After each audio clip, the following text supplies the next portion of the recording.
jangan bazirkan krisis di depan mata.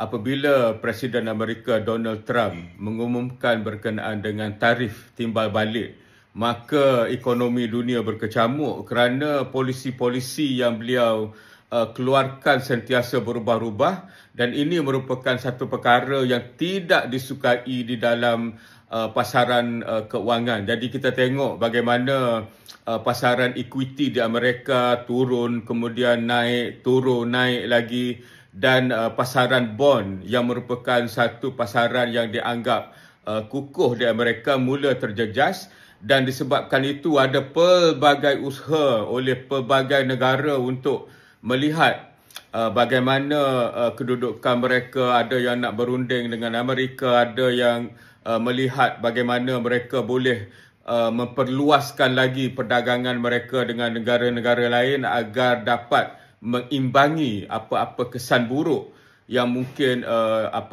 wujud disebabkan perubahan dasar dan polisi di Amerika ini. Ini merupakan satu peluang bagi kita, bukannya peluang untuk berniaga, tapi peluang untuk kita belajar bagaimana nak kita perhatikan apa yang berlaku, membuat unjuran apa yang berlaku, dan daripada unjuran itu kita boleh buat keputusan-keputusan, tindakan-tindakan berdasarkan bacaan kita ke atas apa yang berlaku sekarang. Jadi saya cadangkan apabila anda lihat apa yang berlaku sekarang, cuba buat beberapa andaian, dan andaian ni bukannya untuk jangka masa pendek, mungkin jangka masa panjang, mungkin sampai pertengahan tahun, akhir tahun dan seterusnya. Daripada itu anda boleh tengok ketepatan anda untuk membaca apa yang berlaku dan unjuran yang anda bentuk itu. Sebab dalam mentadbir, mengurus dan memimpin, kita kena sentiasa lihat ke masa depan.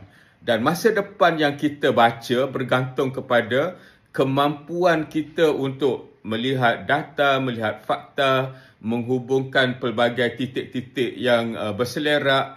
Daripada situ kita buat andaian, unjuran, dan daripada andaian dan unjuran itu kita buat keputusan-keputusan berdasarkan apa yang kita jangka di masa hadapan. Dengan menggunakan krisis yang ada sekarang ini sebenarnya merupakan satu peluang terbaik untuk kita menguji diri kita sendiri, untuk kita menguji sejauh mana kita mampu membuat pemerhatian, membentuk andaian, membentuk unjuran dan membuat keputusan-keputusan masa hadapan.